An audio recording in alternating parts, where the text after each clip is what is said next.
నిలబడమ్మా మీరు నిలబడతా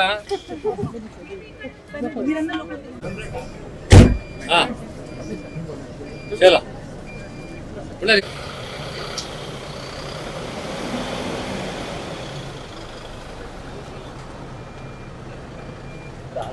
ఫోటోలు ఒక సెకండ్లో వస్తే వీడియో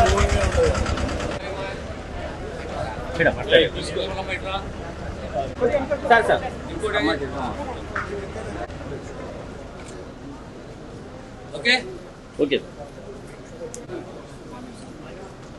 సార్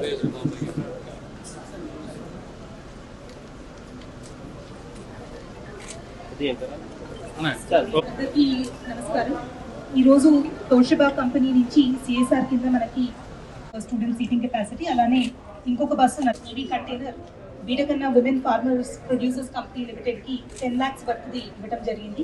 ఈ 3 వాళ్ళు ఇచ్చారు, వీళ్ళకి ధన్యవాదాలు తెలియజేస్తున్నాను. మరి కాంగ్రెస్ ప్రభుత్వం వచ్చిన మొదట్లోనే చెప్పడం జరిగింది, ప్రజాపాలన, ప్రజల కోసమే ఈ ప్రభుత్వం ఉంది అని చెప్పడం జరిగింది. అదే దృష్టితో ఈరోజు ముఖ్యమంత్రి రేవంత్ రెడ్డి గారు మరి ఈ కార్యక్రమం తీసుకోవడం జరిగింది.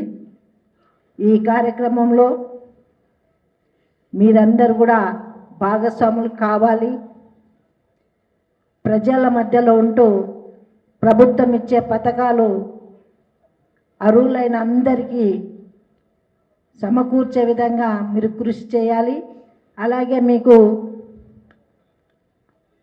అందుబాటులో ప్రభుత్వ అధికారులు ఉంటారు, వాళ్ళ సహాయంతో మీరందరూ కూడా మంచి పని చేసి ప్రజల్లో ప్రభుత్వం ఇచ్చే పథకాలన్నీ కూడా తెలియజేయాలి.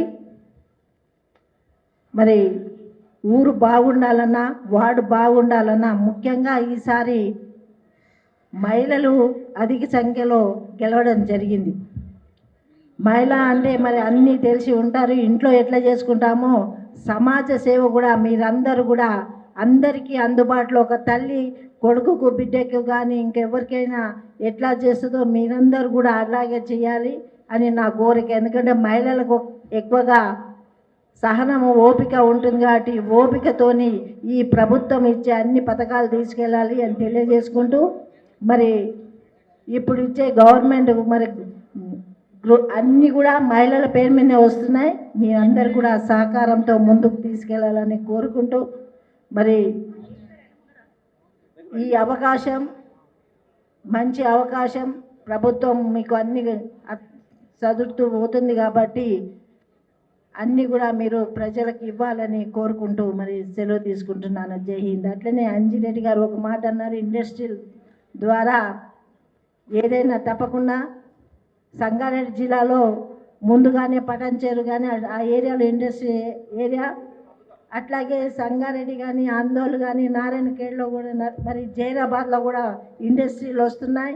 తప్పకుండా చదువు లేని వాళ్ళు, చదువున్న వాళ్ళు స్కిల్ డెవలప్మెంట్ ద్వారా వాళ్ళకి సర్టిఫై చేసి ఉద్యోగాలు తప్పకుండా ఉపాధి ఉద్యోగాలు కల్పించే వరకు మరి నేను కూడా మీతో సహకరిస్తా. మీకు ఏది ఉన్నా కానీ నాకు ఫోన్ చేయండి. మరి తప్పకుండా ప్రజల్లో మంచి చైతన్యం తీసుకొచ్చే విధంగా మీరందరూ కూడా ముందుకు రావాలి అని కోరుకుంటూ సెలవు తీసుకుంటున్నాను. జై హింద్.